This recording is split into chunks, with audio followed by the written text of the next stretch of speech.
একদিন এক চাল বিক্রেতার কাছে এক মহিলা চাল কিনতে এলো। তখন দোকানে মানুষের আনাগোনা কম ছিল। চাল বিক্রেতা মহিলাকে দেখে মুগ্ধ হয়ে গেল।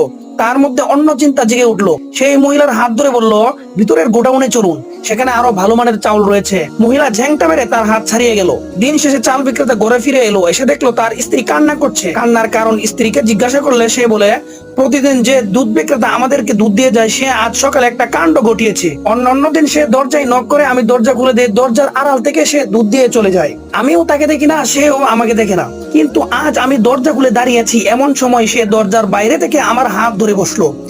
এর আগে কখনো এমন কাজ করিনি, আজই প্রথম। তাই লজ্জায় আর অপমানে আমার কান্না পাচ্ছে। স্ত্রীর কথা শুনে চাল বিক্রেতা বলল, স্পর্শর বদলে স্পর্শ। আমি এর চেয়ে বেশি কিছু করলে দুধ বিক্রেতা তাই করতো। শিক্ষা, সবারই মা বোন স্ত্রী কন্যা রয়েছে। পর নারীর প্রতি কুদৃষ্টি দিলে নিজের মা বোনও পর পুরুষের কুদৃষ্টি থেকে রক্ষা পাবে না।